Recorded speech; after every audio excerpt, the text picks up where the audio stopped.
IKEA is, quite literally, a household name pretty much everywhere across the world. However, most people probably wouldn't rate IKEA's furniture as museum-worthy. They sell furniture, not art. But is that fair? Welcome to Is This Art, where we take a closer look at pop culture and try to answer the age-old question, is this art? IKEA was founded in 1943 in Sweden by Ingvar Kamprad. Fun fact, the name IKEA is derived from the initials of his name, IK, and the farm and town he grew up in, Elmtarit and Agunnarit. Yeah, not sure about the pronunciation. The focus of IKEA has always been mass production of affordable design, or, as they put it themselves, at IKEA our vision is to create a better everyday life for many people.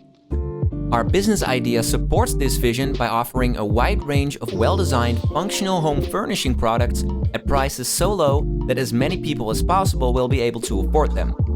Some of their products can rightfully be called IKEA classics as they are well known all across the world, such as this chair, the Poang, which was introduced in 1976. Each year, over 1.5 million of these chairs are sold. How many chairs are that in total? Well, we did the math for you. A lot. IKEA is immensely popular. Whether you like it or not, as an effect of this popularity, household interiors all across the world have become pretty similar. It doesn't matter if you're in Sweden or in China, chances are that you will come across some of these bad boys.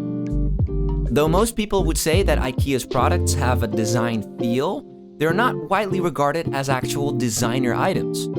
But why wouldn't they be? Is it because you have to get them off the shelf and assemble them yourself? Or because they are affordable? Or is it because they're not exclusive enough? Well, if that's the case, these museum objects by world-famous designer Gerrit Rietveld are not design either. Almost 100 years ago, he designed his furniture according to the same principles that we just discussed. His aim? Making design accessible for common men and women. With each design, Rietveld asked himself some essential questions. For example, what does this chair need? Which seems pretty simple to answer. A rest for your back, the seat itself, and 4 separate legs, right? Well, not necessarily. This is where a master designer like Rietveld shows his true talent. He redefined the construction for something as simple as a chair, using one plate for the seat rest and seat, and one frame for the legs. Rietveld didn't do this just once, he went through this process over and over. Check out this wild design, for example. All the individual components which make up a chair have disappeared altogether. Now, the chair is one fluent construction. A revolutionary design for its time, 1932, and an inspiration for the big minimalistic design trend we still see in IKEA designs today. In accordance with their mission, IKEA often works with top designers. With the fact that they don't use any expensive materials, combined with the sometimes frustrating build-it-yourself system, IKEA shows that good design doesn't have to be expensive, just like Rietveld did. A very important principle in art history and in design is that every art or design movement originated from a certain tradition.